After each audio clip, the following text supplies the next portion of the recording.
కవించకే ఓ ప్రేమ part 4 రచన మీనాకుమారి గారు. జ్ఞానేశ్వరి గారు అలాగే కూర్చొని మహాదేవ్తో మాట్లాడుతున్నారు. ఎందుకు మహాదేవ్, మీ తాతగారింట్లో అక్కడ ఉండాల్సిన అవసరం ఏముంది? ఉద్యోగం చేయడం లేదు కాబట్టి ఇక్కడైనా ఉండి పొలం పనులు చూసుకోవచ్చు కదా. పేరుకు పొలాలకు వెళ్ళి అక్కడ విషయాలు సరిగ్గా తెలుసుకోకుండా చేతి కిందని డబ్బు తీసుకొని నువ్విలా వారంలో 5 రోజులు ఉండకపోవడం ఏం బాగుంది? బాధ్యత లేకుండా ఎందుకు ఉంటున్నావురా అంటూ పెద్ద కొడుకుని మందలించారు జ్ఞానేశ్వరి. నా జీవితానికి ఇలాగే రాసి పెట్టి ఉందమ్మా. ఈ ఇంట్లో ఉంటే నాకు నా భార్య గుర్తుకు వస్తూ ఉంది.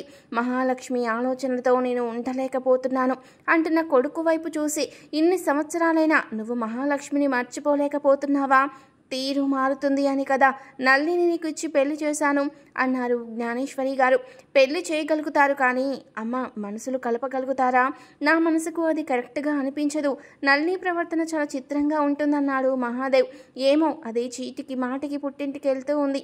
ఇంటి దగ్గర బాధ్యతగా ఉండడం లేదు. తన ఇల్లు అన్నట్లు పట్టినట్లుగా ఉంటున్న నీ భార్య పద్ధతికి నువ్వేం సమాధానం చెప్తావు అన్నారు జ్ఞానేశ్వరి. ఏం చెప్పమంటావమ్మా? నాకు పెళ్లి వద్దంటే చేశారు. మీరే నాకు ఇష్టం లేని పెళ్లి దేనికి చేశారు? కాపురం చేయకపోతే అరిష్టం అని చెప్పారు. అలాగే కలిసిమెలిసి ఉండేటప్పుడు కానీ అది కలకాలం ఎలా సాగుతుందనుకున్నారు? నాకైతే మనశ్శాంతి లేదమ్మా, అది మాత్రం నిజం అన్నాడు మహాదేవ్. మనశ్శాంతి లేకుండా నువ్వే చేసుకుంటున్నావు. నువ్వు అతీరుగా ఉండకూడదని నీకు 2వ పెళ్లి చేశాము. ఇంకొక బిడ్డ కూడా పుట్టింది. 2 బిడ్డలున్నారు, భార్య ఉంది, బాధ్యతలున్నాయి. ఇవన్నీ వదిలేసి నువ్వు అక్కడ ఉండడం నాకు నచ్చలేదన్నారు జ్ఞానేశ్వరి గారు. ఆడపిల్లలు పుట్టారని నేనంటే నీకు నచ్చలేదు, అలాగే నా బిడ్డలు కూడా నాకు నచ్చలేదు. తల్లిలాగానే కదా బిడ్డలు ఆలోచించేది అంటున్నా కొడుకు వైపు చిత్రంగా చూసి, నువ్వు చేస్తున్న తప్పులకు కారణం కూడా నేనే అని చెబుతావా అని మనసులో అనుకుంటూ కోపంగా మారిపోయింది. ఆమె ముఖం కొడుకు వైపు చూస్తూ ఉంది. మహాదేవ్ లోపలికి రాబోతుంటే అప్పటి వరకు తండ్రిని తలుపు చాటు నుండి చూడాలి అనుకుని తలుపు వెనక్కి నక్కి ఉన్న మహతికి తండ్రి తలుపు తోయడంతో దెబ్బ తగిలింది. అమ్మ అని అరిచిన మహతి పిలుపుకి ఒకవైపుకు తిరిగి చూసి మళ్ళీ పట్టినట్టు తన గదిలోకి వెళ్ళిపోయి తలుపేసుకున్నాడు మహాదేవ్.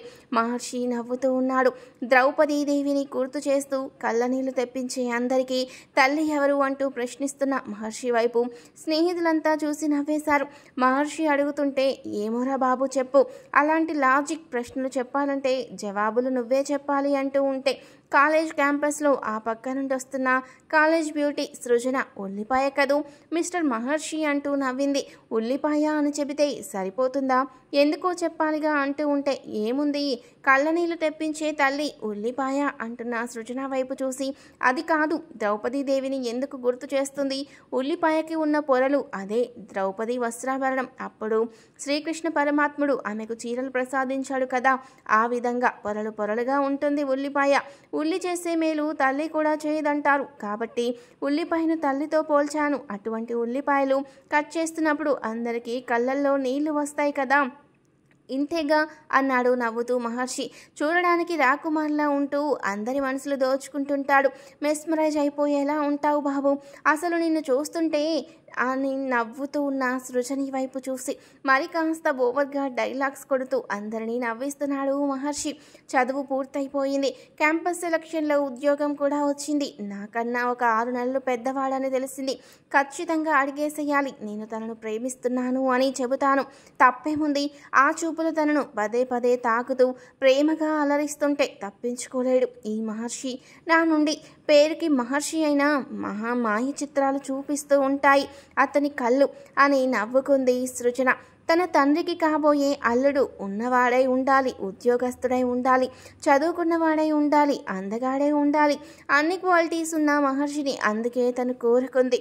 ఇక ఒకప్పుడు మహానుభావుడితో లైఫ్ లాంగ్ ఉండడం కోసం లవ్లీ మీటింగ్ ఏర్పాటు చేసుకోవాల్సిందే అని నవ్వుకుంది సృజన అక్కడి నుంచి వెళ్ళడంతో, ఏమిటిరా రోజు రోజుకి మీ చూపులు ఎక్కువైపోతున్నాయి, నువ్వు తనను చూస్తూ రెచ్చిపోయి మాతో మాట్లాడడం, ఆ సృజన నిన్ను చూస్తూ డైలాగులు చెప్పడం, మా వైపు లెక్కలేనట్లు చూడడం, మీ ఇద్దరి మధ్యన లవ్ ట్రాక్ ఏర్పడింది కానీ దానికి సరైన స్టేషన్ మాత్రం రావడం లేదు కదా పాపం అంటున్న సత్యరాజ్ వైపు చూస్తూ, ఏమోరా బాబు, తర్వాత నేను ఇష్టపడ్డాను నిన్ను అని చెప్పగానే అన్నయ్య అని పిలిస్తే తట్టుకోలేను, రాఖీ కట్టింది అంటే ఆ రాఖీతోనే ఉరివేసుకు చావాలి, మరి ఎలాగా, ఆ తాడు కూడా సరైన పొడవు ఉండదుగా అని ఒక రకంగా నవ్వాడు మహర్షి.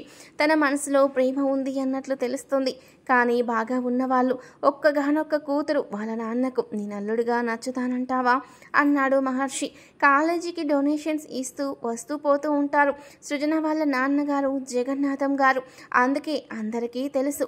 నచ్చుతానా లేదా ఇటువంటి ఆలోచనలతో దూరంగా ఉంటే ఎలా తెలుస్తుందిరా, ఈ నెలలోనే అందరం కూడా విడిపోతాం, ఎవరి ఉద్యోగాల్లో వాళ్ళు జాయిన్ అవుతాం, లైఫ్ సెటిల్ అయిపోయే మార్గం వచ్చింది, కానీ నీ ప్రేమను చెప్పకపోతే ఎలా తెలుస్తుందిరా అన్నాడు సత్యరాజ్ నవ్వుతూ. ఈ ముసుగులో గుద్దులాట ఎందుకురా, చెప్పేస్తే పోతుంది కదా, ఆ తర్వాత మంచిగా ఉంటే పెళ్లి చేసుకొని ముసుగేసుకొని మరి ముద్దులాట ఆడుకోవచ్చుగా అన్నాడు మదన్ ఒక హీరో స్టైల్లో మాట్లాడుతూ. సరదాగా అనుకున్నాను, అవకాశం కోసం చూస్తున్నానంటూ ఉండగా ఈలోపు జ్యోతి వచ్చింది. హలో మిస్టర్ సత్యరాజ్, అందుకు ఈ లేఖ అంటూ నవ్వింది. ఇదేమిటి, నా ముఖం అంత నచ్చిందా నీకు అని నవ్వుకుంటూ ఉంటే, ఈ లెటర్ నీకు కాదు నీ పక్కనున్న మహర్షికి అంటూ నవ్వింది.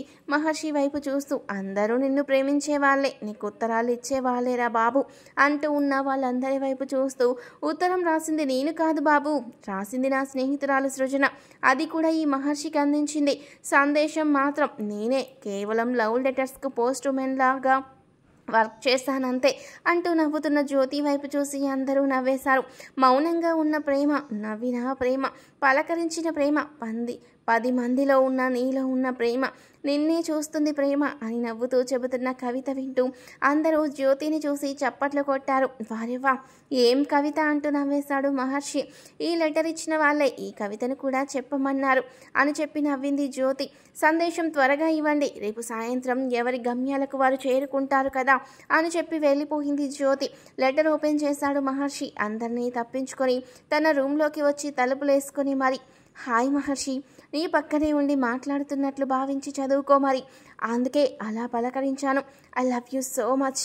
నాదంతే, కుండ బద్దలు కొట్టే తత్వం, మనసులో మాటలు దాచుకోవడం రాదు, ప్రేమను దాచలేనంత ప్రేమ పెరిగిపోయింది, అంతకు మించిన స్టోరేజ్ నా గుండెల్లో లేదు, మరి నీ హృదయ స్టోరేజ్లో కొంత ప్లేస్ నాకు కావాలి, నా ప్రేమను దాచుకోవడానికి, నీ మనసును దోచుకోవడానికి, నా మనసును నీలో భద్రపరచడానికి, మీ సమాధానం నాకు నచ్చేలా ఉండాలి అని భావిస్తున్నాను.